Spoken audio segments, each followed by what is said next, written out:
안녕하세요. 건강정보TV입니다. 오늘은 사과의 모든 것에 대해 알아보겠습니다. 사과를 매일 하나씩 먹으면 의사를 멀리한다는 속담이 있을 정도로 사과는 맛도 좋고 건강에도 좋습니다.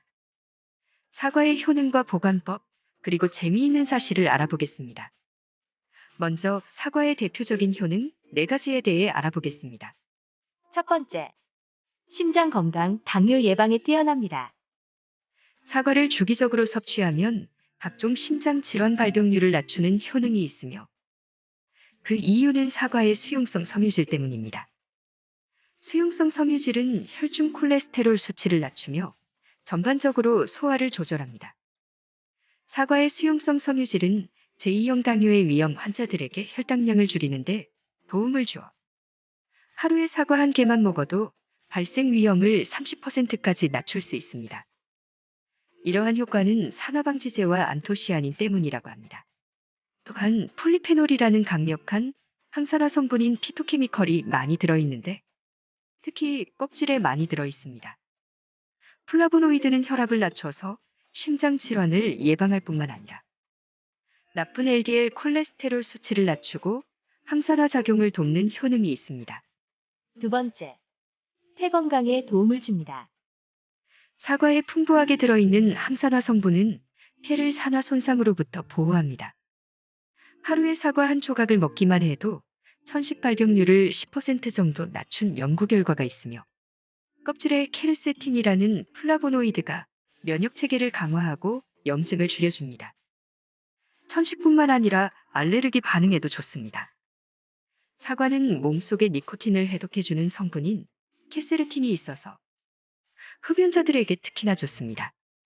세 번째, 두뇌 건강에 도움을 줍니다. 사과에 들어있는 항산화 성분 덕분에 사과 주스를 마시는 것으로 알츠하이머와 같은 뇌의 조기, 노화의 위험을 줄이는 효과가 있습니다. 뇌 신경 전달 물질 아세틸콜린의 생성을 도와주는 성분이 있어 기억력을 높여줘서 치매를 미리 예방해주기도 합니다. 특히 플라보노이드 성분 중 에피카테킨이라는 플라보노이드 성분이 뇌졸중 발병률을 20%나 낮춘다고 합니다. 네 번째, 그 외 효능들. 사과는 86%가 수분이며 100g당 열량은 50칼로리입니다.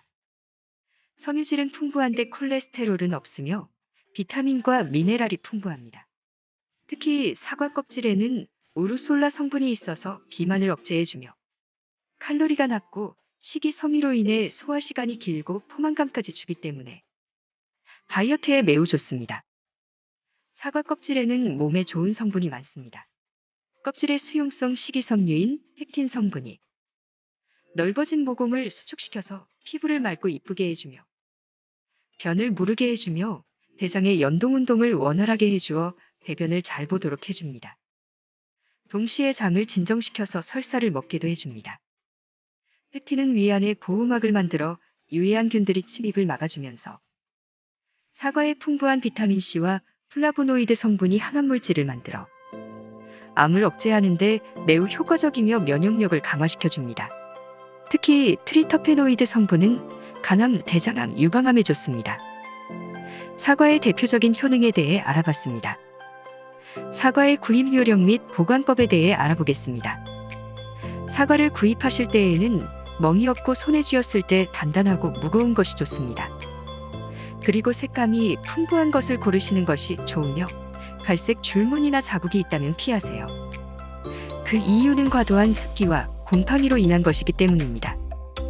사과는 50% 이상 색이 나면 반대편 부분까지 고르게 당도가 올라가기에 태양광 100%에 익은 사과가 아니라면 강제로 색깔을 올린 것이기 때문에 너무 완벽하게 빨간 사과는 가급적으로 피하는 것이 좋습니다.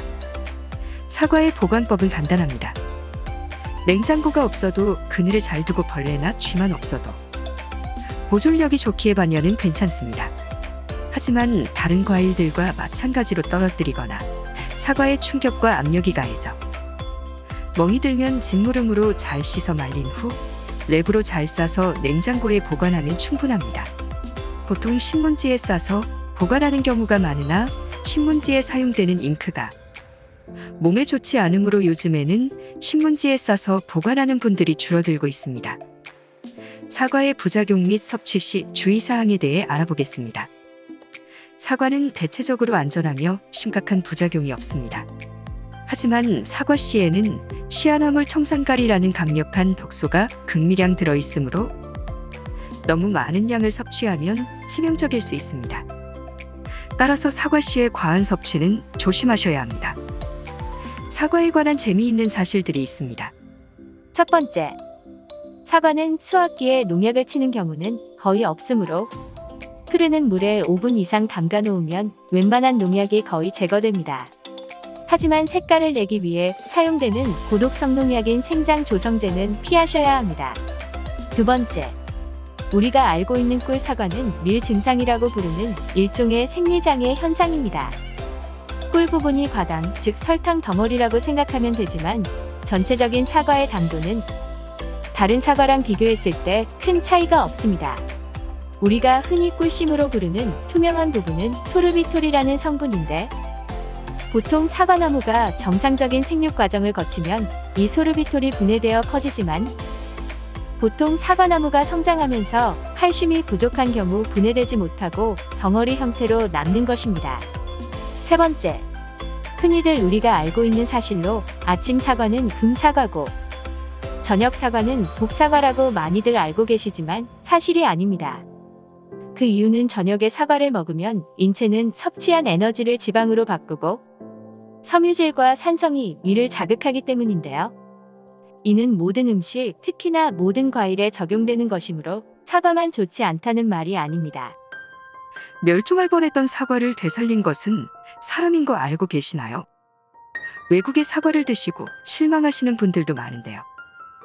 독일의 로버트 슈팽글러 박사의 연구 결과에 의하면 사과는 여느 장미과 식물들과는 다른 진화 과정을 거쳤다고 합니다. 체리나 산딸기 등등 대부분의 장미과 식물들은 새들의 먹이가 되어 멀리 퍼지기 위해 열매가 작게 유지되도록 진화했지만 사과는 사슴, 말과 같은 대형 동물들이 먹고 씨를 퍼뜨릴 수 있도록 수백만 년에 걸쳐 과육을 늘리는 방향으로 진화했습니다. 하지만 대형 동물들이 빙하기를 거치며 대부분 멸종하며 야생 사과를 퍼뜨릴 수단이 사라지면서 위기를 겪었으나 사람들이 먹기 시작하며 퍼지기 시작했습니다. 오늘은 사과의 모든 것에 대해 알아봤습니다. 내일 아침은 맛있고 몸에도 좋은 사과로 시작하시는 것은 어떠신가요? 구독하기를 누르시면 매일매일 무료로 건강 정보를 받으실 수 있습니다. 끝까지 시청해 주셔서 감사합니다. 구독과 좋아요는 저에게 큰 힘이 됩니다. 오늘도 즐겁고 행복한 일들만 가득하시길 바랍니다.